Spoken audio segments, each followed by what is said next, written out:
Good evening सभी students को। आज की क्लास अभी शुरू करते हैं, ज़्यादा टाइम नहीं लगेगा। और आज का हमारे थिंकर हैं जे.एस. मिल, यानी कि सिलेबस मैंने आप सभी को दे दिया है। काफ़ी टाइम से सिलेबस का अभाव चल रहा था, क्योंकि सिलेबस के साथ साथ टाइम स्केड्यूल का। तो आज के हमारे टॉपिक में जो थिंकर रहेंगे वो जे.एस. मिल रहेंगे। जे.एस. मिल कौन है, कहाँ से है, इसके बारे में हम जानकारी थोड़ी सी ले लेते हैं, ठीक है।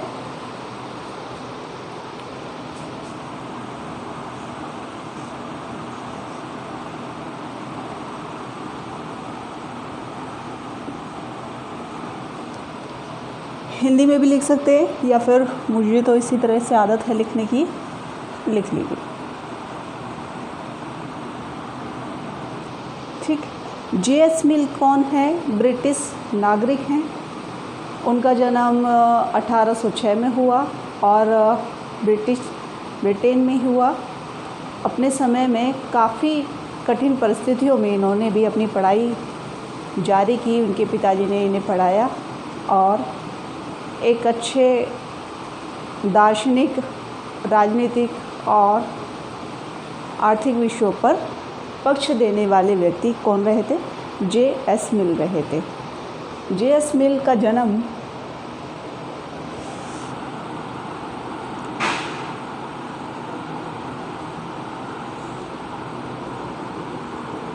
लिख लीजिएगा 1806 ईस्वी में 20 मई को हुआ।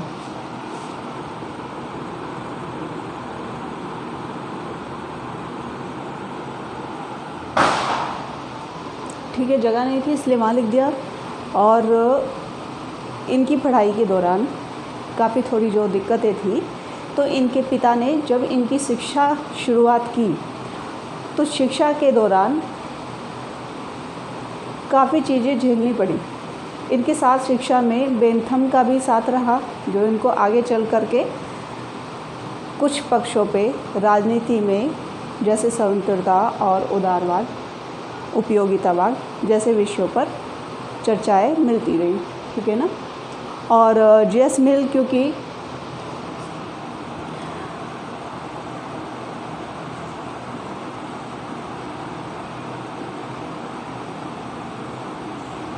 दार्शनिक थे, ठीक है, ब्रिटिश दार्शनिक थे।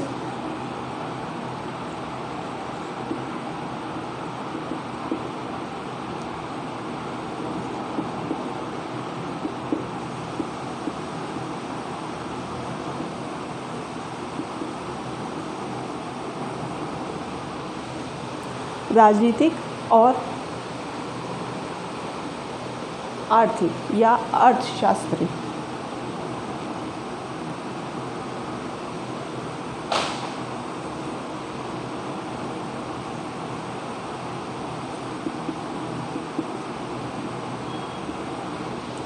अर्थशास्त्री कहलाते थे। जे.एस. मिल अपने विचारक के रूप में व्यक्तिवाद और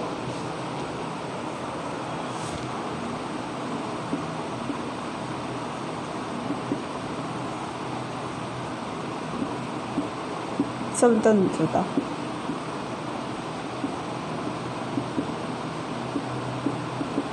स्वतंत्रता के पक्ष में रहे थे।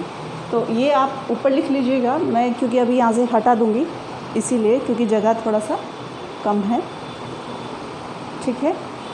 अब जे.एस. मिल के हम कुछ पक्षों को देख लेते हैं कि जे.एस. मिल ने, क्योंकि हमारा टॉपिक 2 चल रहा है और उसके थिंकर हैं जे.एस. मिल, तो हमारे जे.एस. मिल के व्यक्तिगत विचार में हमने क्या देखना है? राजनीतिक पक्ष। राजनीतिक क्यों देखना है? क्योंकि राज्य से संबंधित है। और टॉपिक भी हमारा कौन सा है? टॉपिक राज्य, ठीक है। तो राजनीतिक पक्ष हमारा बनता ही बनता है। दूसरा, इन्होंने स्वतंत्रता लिया है तो हम स्वतंत्रता को भी फोकस करेंगे। व्यक्तिवाद को लिया है क्योंकि व्यक्ति को इन्होंने अलग नज़रिए से देखा है। जो अब तक थिंकर हॉब्स, लॉक, रूसो आए थे, उनमें भी उन्होंने थोड़ा सा आगे बढ़ कर के बात की है व्यक्ति के व्यवहार के लिए, ठीक है। उपयोगितावाद में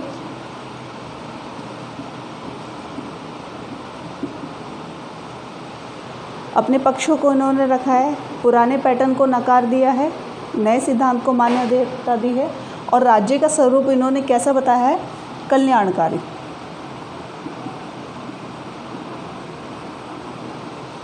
अधिकतम व्यक्तियों का अधिकतम विकास या लाभ आप लिख सकते हैं। और ये टॉपिक उपयोगितावादी क्वेश्चन में आता है, इसे नोट कर लीजिएगा, लिख लीजिएगा, ठीक है। व्यक्तिवाद और स्वतंत्रता ये आपके टॉपिक नंबर 2 से काफ़ी इम्पोर्टेंट पक्ष के बन जाते हैं टॉपिक, ठीक है।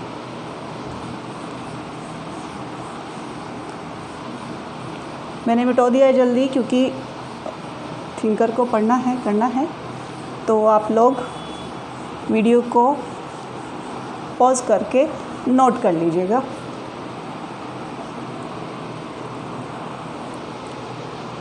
पहले हम जे.एस. मिल के राजनीतिक विचारों को समझ लेते हैं।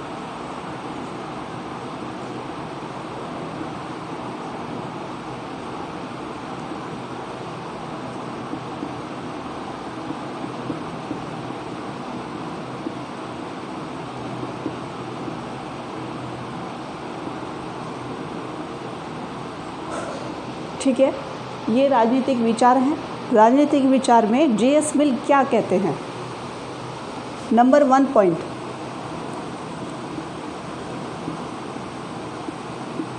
अधिकतम लोगों का अधिकतम सुख। मैंने लिखा है अधिकतम लोगों का अधिकतम सुख, नोट कर लीजिए। दूसरा, राज्य का कम से कम हस्तक्षेप। ठीक, इन दोनों बातों को समझ लेते हैं। जे.एस. मिल कहते हैं कि अधिकतम राजनीति विचारधारा को लेकर के कि राज्य को कैसा होना चाहिए, राज्य को कैसा होना चाहिए, राज्य अपने व्यवहार में अधिकतम लोगों का अधिकतम सुख करने वाला होना चाहिए। अब ये बात कैसे होगी, मान लिया ये आपका स्टेट है, ठीक है, और ये राज्य है आपका राज्य, और राज्य ये आपके लोग हैं आसपास जितने भी इस राज्य के अंतर्गत आते हैं, ठीक है। अब जाहिर सी बात है कि जो बॉर्डर है वहाँ तक भी लोग कहीं ना कहीं होंगे। आपने देखा होगा भारत में भी आदिवासी जो बॉर्डर का क्षेत्र आ जाता है वो कैसा कहलाता है, आदिवासी। लेकिन कैसे होते हैं वो व्यक्ति, अपना जीवन यापन थोड़ा सा कठिन पूर्वक तो बिताते हैं, लेकिन आदिवासी क्षेत्र के अंतर्गत आते हैं। और कई बार आपने देखा होगा कि राज्य की तरफ से उनके कल्चर में, उनके व्यवहार में किसी भी तरीके का राज्य भी हस्तक्षेप नहीं करता है और ना ही किसी व्यक्ति को करने की इजाज़त देता है, ठीक। और राज्य क्या करता है, इन सभी व्यक्तियों का विकास करता है या इन सभी व्यक्तियों के लिए कल्याण के लिए कार्य करता है। अब राज्य की योजनाएं कब किसको मिलेगी, जब वहाँ तक व्यक्ति पहुँच पाएगा। अगर कोई स्टेट यहाँ पर है, मान लिया ये यूपी है, ठीक है, यूपी में 4 आपके शहर ऐसे हैं जो राज्य के द्वारा कार्य कर रहे हैं, या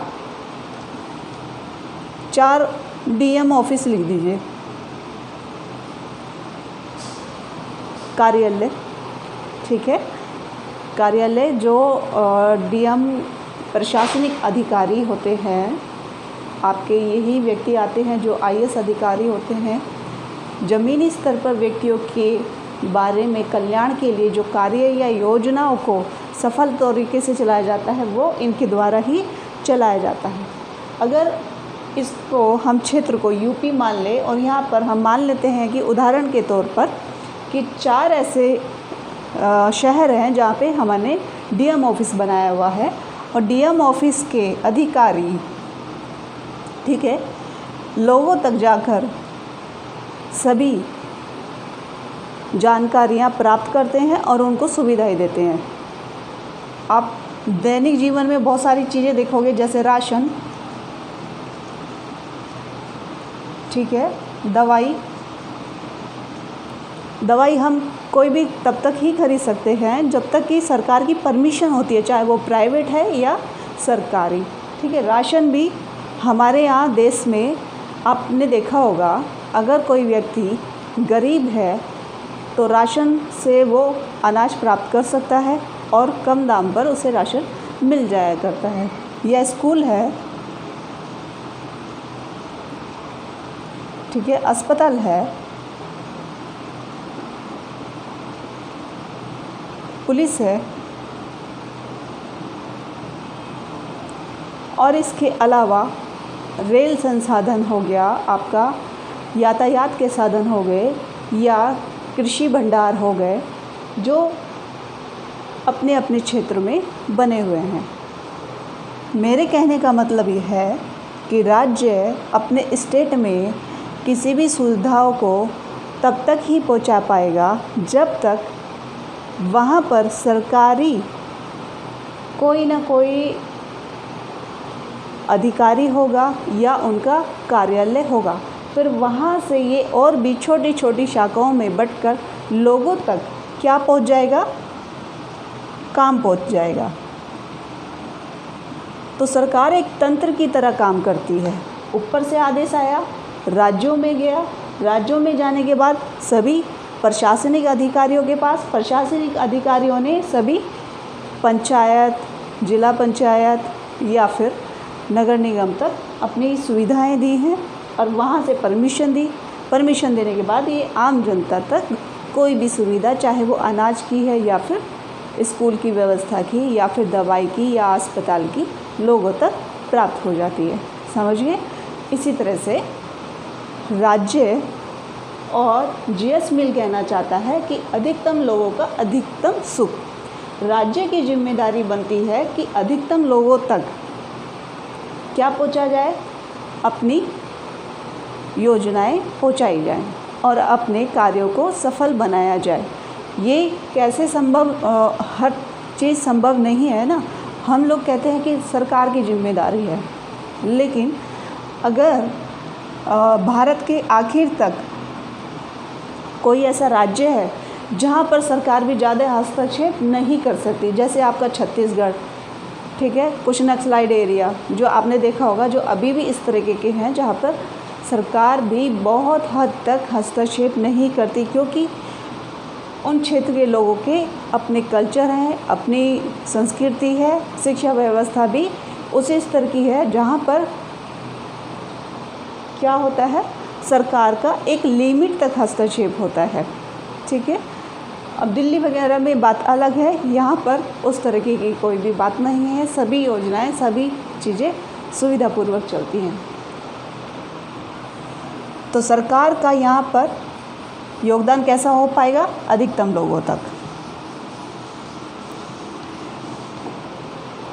यहाँ पर राज्य की जिम्मेदारी है कि वो व्यक्तियों का क्या करे, कल्याण करे। राज्य की जिम्मेदारी है। यहाँ पर अगर तुलना की जाएगी तो व्यक्ति राज्य की तुलना में ऊंचा स्थान रख रहा है। राज्य एक माध्यम की तरह काम कर रहा है। राज्य एक किस प्रकार काम कर रहा है, जिस तरह से हमने कोई योजना बनाई, या आप एक छोटे से उदाहरण पे पिज़्ज़ा डिलीवरी ले लीजिए। पिज़्ज़ा डिलीवरी क्या मतलब है इसका, कि आपको भूख लगी, ठीक है, आपने ऑर्डर किया तो फटाफट से क्या आया आपके घर, पिज़्ज़ा आ गया 30 मिनट में। ठीक है। और अगर फिर भी देर होती है तो उनका कमिटमेंट है कि वो आपको पैसे रिटर्न कर देंगे प्लस पिज़्ज़ा भी दे के जाएंगे। बात तो अच्छी होगी, लेकिन वो पहले ही आ जाते हैं, ये अलग बात है, ठीक। तो उसी तरह से ये तो एक अलग पक्ष हो गया। लेकिन अब राज्य का पक्ष अगर हम रखते हैं तो राज्य का पक्ष क्या होता है कि राज्य सभी बुनियादी सुविधाएं, हमारी बेसिक ज़रूरतों को व्यक्ति को प्रोवाइड कराएगा। यानी कि राज्य का कर्तव्य है कि इस व्यक्ति का ख्याल रखा जाए। ये प्लस में है और ये कर्ता के रूप में है, ठीक है। जाहिर सी बात है अधिकतम व्यक्तियों का अधिकतम सुख समझ में आ गया होगा। ये नहीं कहा है, जी.एस. मिल ने ये नहीं कहा है कि सभी व्यक्तियों का, समाज के अंतिम व्यक्तियों का, ये शब्द का इस्तेमाल नहीं किया, लेकिन राज्य के अंदर अधिकतम व्यक्तियों का अधिकतम सुख, यानी कि जितना संभव हो सकता है। यहाँ बात आ जाती है संभावना की।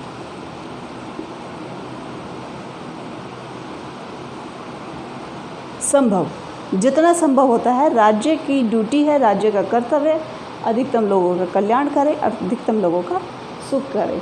ये क्वेश्चन आने के, इस पर क्वेश्चन बनने के चांस बहुत अधिकतर रहते हैं, तो इसीलिए ये थोड़ा सा एक्सप्लेन कर दिया गया। राज्य का कम से कम हस्तक्षेप, जाहिर सी बात है कि कोई व्यक्ति है, उसकी अपनी बेसिक सुविधाएं होती हैं। बेसिक सुविधाएं, शिक्षा की सुविधा, आपका दवाइयों के लिए अपनी ज़रूरतें अलग अलग हैं, तभी व्यक्ति का बौद्धिक विकास हो पाएगा। बौद्धिक विकास के लिए इंसान को किस पर निर्भर रहना पड़ेगा? राज्य पर। तो राज्य व्यक्ति के विकास के लिए, व्यक्ति के कल्याण के लिए अपने हस्तक्षेप कम करेगा। कम कैसे? उदाहरण के तौर पर सपोज़ करो मैं या आप, कोई व्यक्ति व्यापार करना चाहता है, और व्यापार, अगर आप हैं उत्तराखंड में और यूपी में आपने व्यापार करना है या दिल्ली में आपने व्यापार करना है, तो आपको दिल्ली के अंदर जाने की और व्यापार करने की पूरी स्वतंत्रता है, ठीक है। तो राज्य ने हस्तक्षेप नहीं किया, राज्य ने पूरी इजाज़त दी और राज्य ने क्या किया? सहयोग किया। तो राज्य का इंटरफेयर व्यक्ति के कार्यों में कम होगा, ठीक। राज्य अपनी कंडीशन बार बार नहीं रखेंगे, इस बात का यही मतलब बैठता है। राजनीतिक पक्ष को हमने समझ लिया जी.एस. मिल के। अब हम पक्ष को समझ लेते हैं जी.एस. मिल स्वतंत्रता से संबंधित क्या बात करते हैं। ये कैसी स्वतंत्रता है? व्यक्ति की स्वतंत्रता, ठीक है। व्यक्ति, मैंने यहाँ पे व्यक्ति लिखा है, छोटा होगा तो व्यक्ति की स्वतंत्रता है। जी.एस. मिल क्या कहना चाहते हैं कि व्यक्तियों को स्वतंत्र रखा जाए, राज्य को हस्तक्षेप बहुत कम करना चाहिए।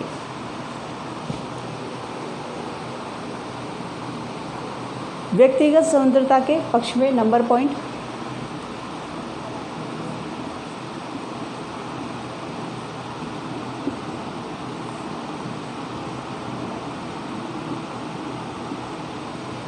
व्यक्तिगत स्वतंत्रता कैसी होगी? व्यक्तिगत स्वतंत्रता ये होगी जैसे आपको अपने प्राण देह की स्वतंत्रता है, अपने बोलने की स्वतंत्रता है, अपने विचार प्रकट करने की स्वतंत्रता है, जैसे आपको संविधान में मिला हुआ है, सेम उसी तरह से व्यक्ति की व्यक्तिगत स्वतंत्रता दी गई है। व्यक्ति के विकास के लिए स्वतंत्रता के पक्ष में है जी.एस. मिल कि राज्य हस्तक्षेप नहीं करेगा। राज्य अगर हस्तक्षेप करेगा तो व्यक्ति का विकास ही नहीं हो पाएगा। आपको व्यापार करने की स्वतंत्रता होनी चाहिए, आपको अपने अनुसार शिक्षा ग्रहण करने की स्वतंत्रता होनी चाहिए। अगर आप शिक्षा अपने अनुसार ग्रहण नहीं कर पा रहे, राज्य के अनुसार कर पा रहे हैं, तो आगे जाके दिक्कत हो जाएगी। दिक्कत भी इसलिए होगी, आपकी रुचि डॉक्टरी में है, लेकिन आपने क्या पढ़ा? इलेक्ट्रिकल। दोनों ही चीज़ें बिल्कुल अलग हो गई ना। इसीलिए व्यक्ति की रुचि को महत्व दिया जाना चाहिए, क्योंकि जो व्यक्ति अगर डॉक्टर बनना चाहता है तो वह व्यक्ति डॉक्टर कार्य बहुत अच्छा कर पाएगा और अपना योगदान समाज को बहुत अच्छा दे पाएगा। लेकिन अगर हम उसकी व्यक्तिगत क्षमताओं को रोक देते हैं, हम उसे अपने व्यापार के प्रति बाधित कर देते हैं, उसकी इच्छाओं के प्रति, और उसे बोलते हैं कि नहीं आपको ये नहीं बनना है, इंजीनियरिंग बनना है, आपको इलेक्ट्रिकल विभाग में जाना है, तब उस व्यक्ति के लिए वो कार्य एक बोझिल कार्य हो जाता है और वो उतना सफल नहीं हो पाएगा। व्यक्ति ने स्वतंत्रता 2 प्रकार की बताई है, ठीक है।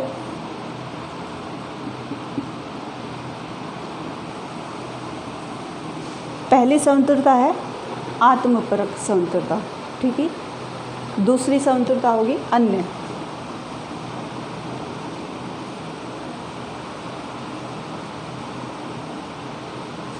आत्मपरक स्वतंत्रता के पक्ष में बहुत ज़्यादा हैं जे.एस. मिल। इसके पक्ष में क्या कहना चाहते हैं जे.एस. मिल? जे.एस. मिल कहना चाहते हैं कि आत्मपरक में राज्य को क्या नहीं करना चाहिए? हस्तक्षेप नहीं करना चाहिए, ठीक है। इसके पक्ष में जे.एस. मिल बहुत ज़्यादा रहते हैं, क्योंकि व्यक्ति की आंतरिक अभिरुचि का प्रकट होना बहुत ज़्यादा ज़रूरी है। आंतरिक रुचि के अनुसार ही व्यक्ति हर कार्य को अच्छे से कर पाएगा, जैसे अभी हमने सोचा है, ठीक। जैसे अगर आप आईएएस की तैयारी कर रहे हैं, एक तरफ आपके पेरेंट्स बोल देते हैं कि नहीं आपको तैयारी करनी है और इसी साल रिजल्ट निकालना है, और दूसरी तरफ ये है एक स्टूडेंट से उसके पेरेंट्स कहते हैं कि हम तैयारी कैसे कराएं, लेकिन हमारे पास पैसे कम है। स्टूडेंट कहता है कि नहीं मैं तैयारी कर लूँगा।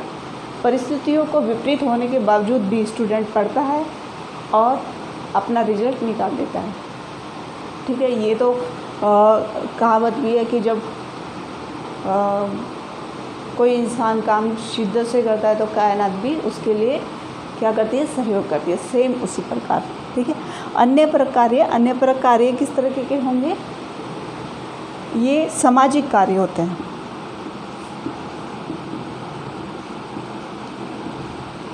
सामाजिक रियल लाइफ में जो दिखाई देते हैं अन्य परक कार्य होंगे। अन्य परक कार्यों को आप रोक सकते हैं, राज्यों ने रोक सकता है, उसमें इंटरफेयर कर सकता है। क्यों भला? बताते हैं। उदाहरण के तौर पे आप मान लीजिए एक पुल क्रॉस करने जा रहे हैं, लेकिन आपको नहीं पता, आप किसी अजनबी शहर में पुल क्रॉस करने जा रहे हैं और उस पुल को क्रॉस करने के लिए जान का खतरा है, तो पुल के पास खड़ा व्यक्ति क्या बोलेगा? आपको रोक देगा, ठीक। इसीलिए रोकने से आपकी जान भी बच गई और सामाजिक कार्य भी पूरा हो गया, ठीक है। या फिर चारों तरफ घर हैं, इस तरह से मान लीजिए चारों तरफ घर हैं, ये आपके घर के आसपास का नक्शा, बीच में आप इकट्ठा हो जाते हैं और भी आपके साथ 2-4 लोग। आप क्या करते हैं? 3 दिन से गाना बजाना शुरू करते हैं, पार्टी डांस, गाना बजाना, पार्टी डांस, ये करने लग जाते हैं। इससे क्या होगा? आपके कार्यों को समाज और राज्य हस्तक्षेप करके रोक देगा, एक टाइम देगा कि नहीं आपको स्टॉप करना है। क्यों भला? क्योंकि आपको ध्यान रखना चाहिए इन घरों में क्या पता कोई बुज़ुर्ग व्यक्ति हो जो बीमारी से जूझ रहा हो। अगर किसी शोर की वजह से या किसी आपके ऐसे कार्य की वजह से उसको सेहत में नुकसान पहुंचता है तो आपको कार्य रोकना पड़ेगा, ठीक है। राज्य यहाँ पे हस्तक्षेप कर सकता है। इसी तरह के और भी उदाहरण हैं, जैसे चोरी करना या कुछ भी, लेकिन अच्छा उदाहरण यही है, ओके।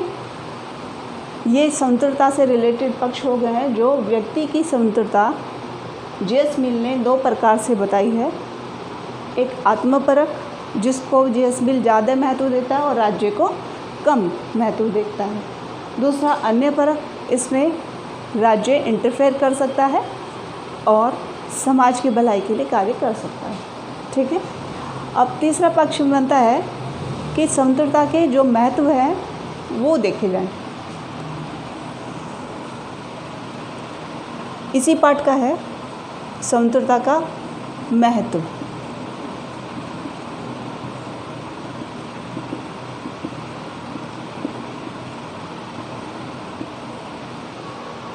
स्वतंत्रता के महत्व में कुछ पक्षों को रखा गया है जिसकी वजह से इसकी महत्वता और बढ़ जाती है।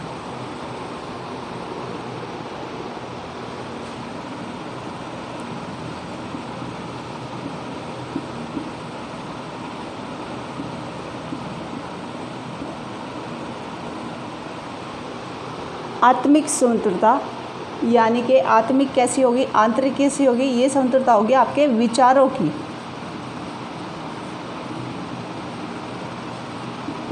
भाई जब आपके विचार ही डेवलप नहीं होंगे, आपको कोई कार्य करने में बहुत ज़्यादा सफलता नहीं मिलेगी। पहले आप विचार करके उसके बारे में कल्पना करेंगे, कल्पना करके अपनी योजना को बनाएंगे और किस तरीके से आपने कार्य करना है, किस पे ज़्यादा वर्क करना है, किस पे कम वर्क करना है। ये कार्य कब होगा? जब आपको विचारों की पूरी स्वतंत्रता होगी। ठीक है, क्योंकि व्यक्ति ही जानता है कि उसको किस प्रकार से कार्य करना चाहिए। ओके, दूसरी अभिरुचि।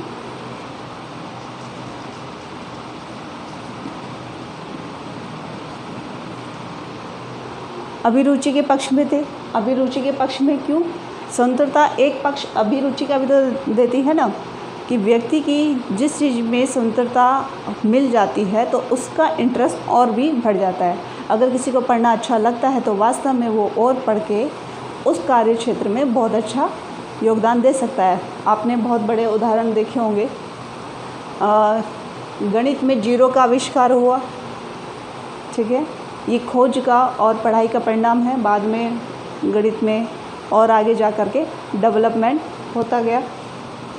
ठीक है, अभिरुचि को महत्व देना बहुत ज़रूरी है। अगर अभिरुचि नहीं होगी तो कार्य में बाधा आएगी और उसके कुछ टाइम बाद कार्य अपने आप बंद हो जाता है। इसलिए अभिरुचि का होना बहुत ज़रूरी है। अभिरुचि के होने से ना तो सिर्फ कार्य होता है बल्कि कार्य कैसा होता है, बहुत ही अच्छे परिणाम के साथ होता है। तो दोनों चीज़ों में अंतर आ जाता है। ठीक, अगला पॉइंट, अभिरुचि के साथ क्या है आपका? उद्देश्यों की पूर्ति।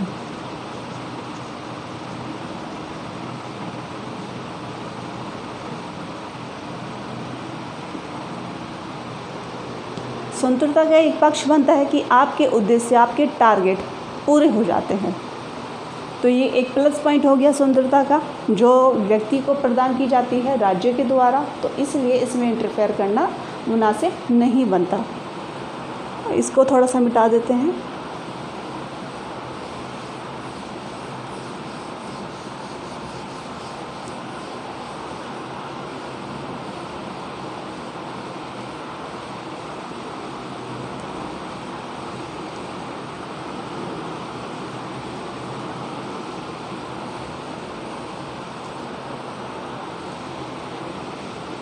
ठीक है, अब स्वतंत्रता को समझने के बाद, उसके महत्व को समझने के बाद कुछ और पक्ष भी देख लेते हैं कि जे.एस. मिल क्या बोलते हैं। जे.एस. मिल का एक और विचार सामने आता है, उपयोगितावाद।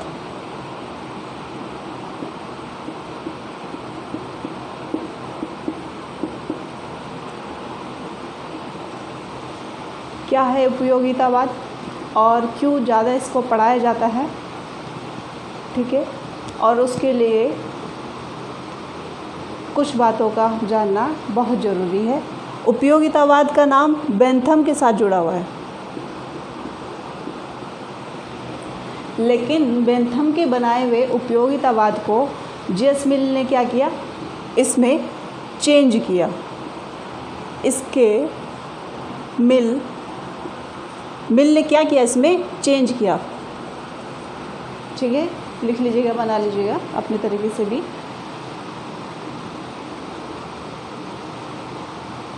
जे.एस. मिल ने उपयोगितावाद के सिद्धांत में उपयोगितावाद बेंथम का तो ये कहता है कि भिन्न भिन्न गुण के होने पर परिणाम हमेशा एक जैसा आता है, लेकिन जेएस मिल का कहना है नहीं, मिल क्या कहते हैं,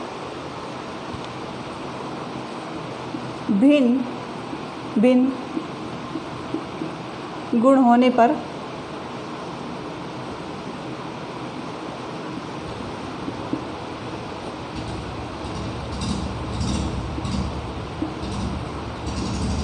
परिणाम क्या आते हैं, भिन्न आते हैं और गुणात्मक आते हैं।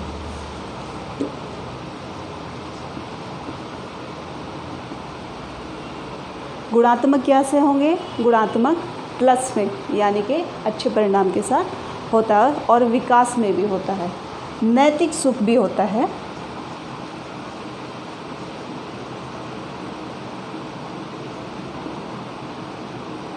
उपयोगितावाद को हालांकि हम लोग और भी डिटेल में पढ़ेंगे जब बेंथम का विचार आ जाएगा, और यहीं पर बेंथम के व्यवहार को, उपयोगितावाद के व्यवहार को जेएस मिल ने एक तरीके से आप कह सकते हैं इसका इंटरनली या सोल,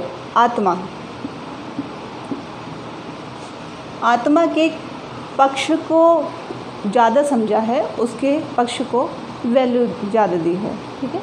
इसीलिए सारी चीज़ें घूम फिर कर व्यक्ति पर आ जाती हैं, व्यक्ति के कार्य पर आ जाती हैं, और जेएस मिल भी क्या कहता है, भिन्न भिन्न गुणों के परिणाम हमेशा क्या होंगे, गुणात्मक होंगे, और परिणाम भी भिन्न होंगे और रिजल्ट भी उसके भिन्न होंगे। उसमें गुणवत्ता होगी, गुणवत्ता उच्च स्तर की होगी, नैतिकता का उसमें सुख होगा, ठीक है। और एक और चीज़ उसमें निकल के आएगी, मानव का आदर्शवाद।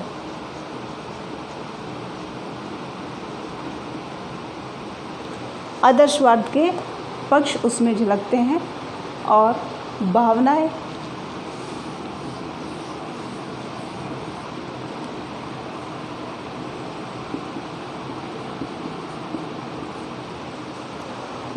कैसी होंगी, भावनाएं महत्वपूर्ण होंगी।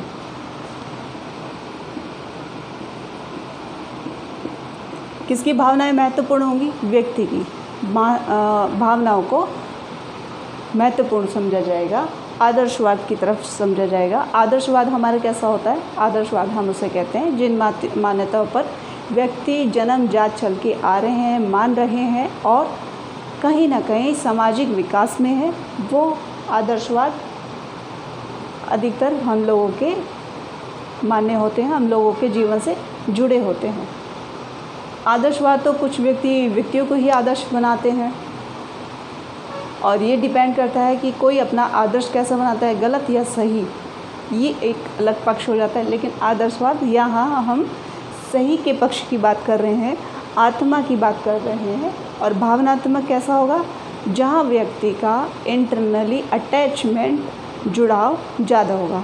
यहाँ पर भावनात्मक पक्ष की बात हम कर रहे हैं।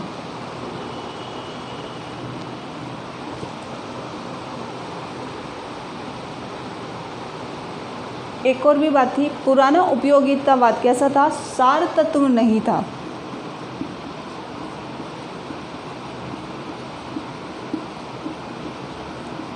कौन सा पुराना, क्या उपयोगितावाद, सार तत्व नहीं था। लेकिन नए उपयोगितावाद में सार तत्व होता है, जिसमें महत्वपूर्ण किसे दिया गया, स्वतंत्रता को। और स्वतंत्रता कैसी है, आंतरिक भी है और बाह्य भी है, दोनों ही प्रकार की स्वतंत्रता उपयोगितावाद में जेएस मिल ने बिल्कुल रखी है, ठीक है।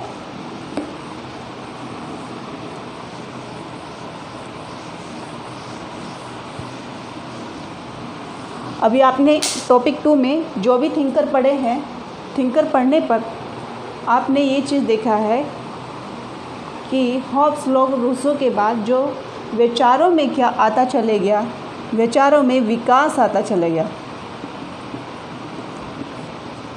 व्यक्ति का महत्व ज़्यादा बढ़ता चले गया, ठीक है। जैसे जैसे हम थिंकर के पक्ष में जाते जा रहे हैं और उनको समझते जा रहे हैं, ठीक। इसके बाद कुछ पक्ष बनते हैं कल्याणकारी राज्य, जो बहुत ही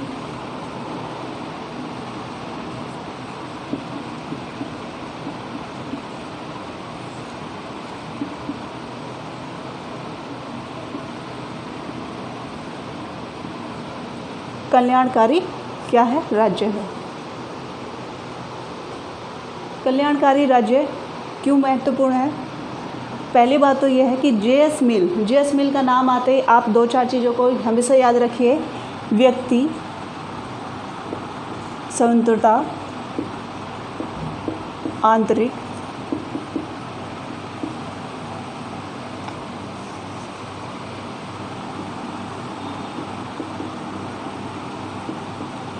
वह भी, ठीक है। और राज्य का कैसा है हस्तक्षेप है? कम। राज्य की भूमिका कैसी है? कम। व्यक्ति को किस तरीके का व्यवहार के लिए कार्य कर रहा है कि उसके विकास के लिए, उसके कल्याण के लिए, उसके योगदान के लिए, ठीक है। कल्याणकारी राज्य कैसा होगा? ये शब्द कब से निकल के आया? जब जेएस मिल ने अपनी एक पुस्तक लिखी। पुस्तक का नाम है प्रिंसिपल ऑफ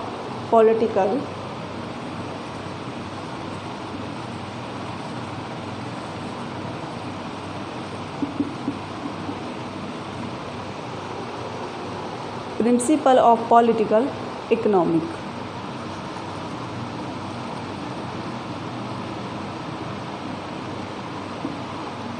ठीक है, इकोनॉमी। इसमें मिल ने एक कल्याणकारी राज्य के पक्ष को दर्शाया है, कल्याणकारी राज्य के क्या दर्शाया? स्वरूप को,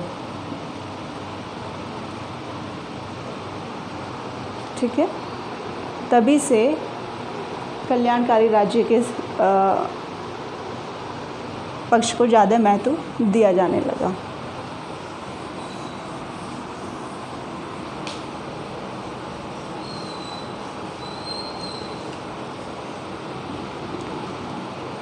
यहाँ हम पॉइंट्स कर लेते हैं। पहला पक्ष क्या था? समाजवाद, ठीक है।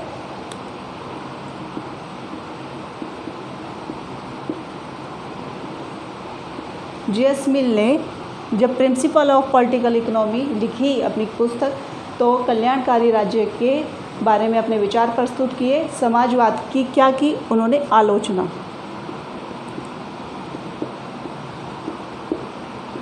समाजवाद कैसा राज्य होता है?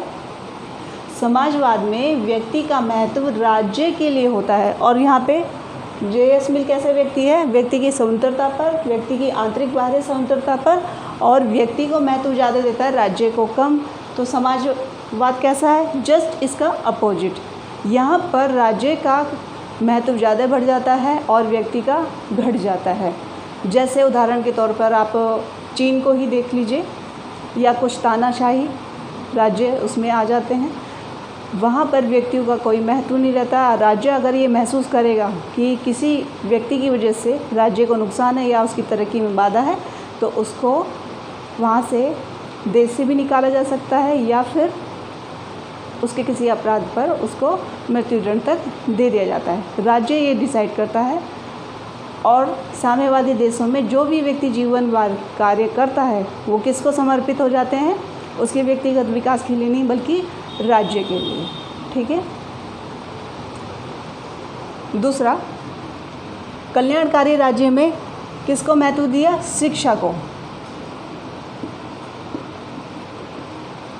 शिक्षा को, क्योंकि शिक्षा होगी तभी व्यक्ति का बौद्धिक विकास होगा, और इसके बारे में जानकारी व्यक्ति को ज़्यादा मिल पाएगी कि अपना किस तरीके से अधिकारों को जान पाए और कर पाए। शिक्षा के साथ में जेएस मिल क्या कहते हैं?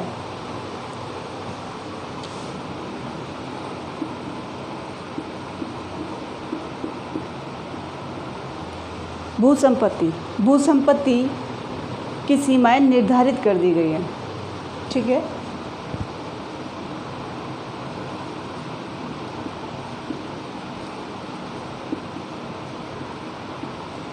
निर्धारित क्यों?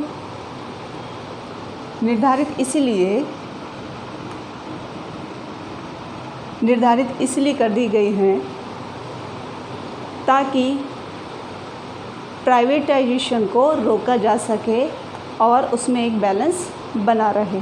ठीक है, व्यक्ति अगर अपने पास इतनी संपत्ति कर लेगा कि रातों रात अमीर बन जाए तो दूसरे व्यक्ति का कल्याण कभी नहीं हो सकता। लेकिन एक राज्य का कार्य है कि सभी व्यक्तियों को एक समान मौका दिया जाए और इस विपत्ति को रोका जाए कि देश पर एक दो व्यक्ति का ही शासन हो। तो बेहतर है कि सभी व्यक्तियों का शासन होना चाहिए, लेकिन राज्य को एक सीमा निर्धारित करनी चाहिए। ठीक है, सीमा से ऊपर अगर कार्य जाता है तो उसको तत्काल या फिर रोक देना चाहिए। ठीक है, जेएस मिल एक और भी बात कहता है कि कम आयु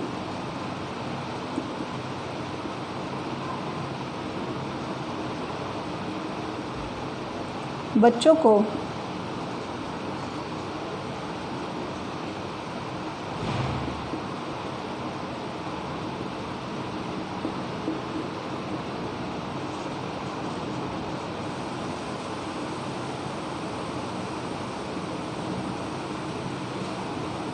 देखिए, ये वाला जो हमारे यहाँ भी जब आप संविधान पढ़ते हैं तो ये वाली बात आती है कि 14 वर्ष से कम आयु के बच्चों को जोखिम भरे कारखानों में कार्य के लिए नहीं भेजा जाएगा या फिर उनसे कार्य नहीं कराया जाएगा। वो एक दंडनीय अपराध है। यही जेएस मिल कहते हैं। जेएस मिल क्या बोलते हैं? कम आयु के बच्चों को शिक्षा के स्थान पर उनसे जोखिम भरे कारखानों में कार्य नहीं कराया जाएगा। क्यों बोला? क्योंकि उनका विकास उससे अवरुद्ध हो जाएगा और वो समाज के लिए ज़्यादा योगदान कभी नहीं दे पाएंगे, इसीलिए। ठीक है, तो जेएस मिल के विचार हमने पढ़ लिए। अभी आप जब भी जेएस मिल की बात आती है तो जेएस मिल को आप क्या समझेंगे? साम्यवाद से अलग, उससे अपोजिट कैसा है जेएस मिल? उदारवादी है, आदर्शवादी है, राजनीतिक भी है, क्योंकि राजनीतिक पक्षों को अच्छे से प्रस्तुत किया है, उसमें विकासात्मक अपना योगदान दिया है। ठीक है, कल्याणकारी रूप को बताया है, अर्थशास्त्र को भी बताया है, अर्थशास्त्री पक्ष रखे हैं ताकि उसने भू संपत्तियों को उस पर नियंत्रण की बात भी की है। ठीक है, इन पक्षों को आप देख लीजिएगा, समझ लीजिएगा। जेएस मिल का उदाहरण अभी तक इससे पहले नहीं था, क्योंकि स्टेप बाय स्टेप हम थिंकर में जैसे आगे बढ़ते जा रहे हैं तो विचारों में विकास होता जा रहा है। विचार समाज के और राज्य और यहाँ तक कि राजनीति में भी कैसे होते जा रहे हैं? उदारवादी, व्यक्ति को महत्व दिया जा रहा है। ठीक इसी तरीके से अगर मैं डायग्राम बनाती हूँ,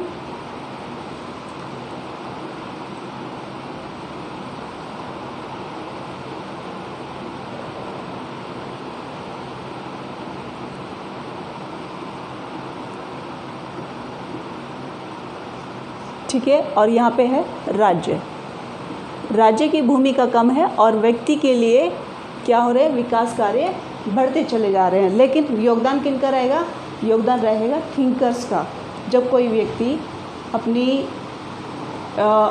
लेखन के द्वारा या अपने क्रांतिकारी विचारों के द्वारा समाज में कोई विचार प्रस्तुत करता है तो समाज को एक नया ज्ञान भी मिलता है और सभी लोग उसके पक्ष में भी होते हैं और एक नए समाज का तत्काल नहीं तो कुछ समय बाद ही सही विकास तो होता ही है। ठीक है, तो कल भी क्लास हम लेते हैं और नए थिंकर के साथ मिलते हैं। आज की क्लास ख़त्म हो गई। ठीक है।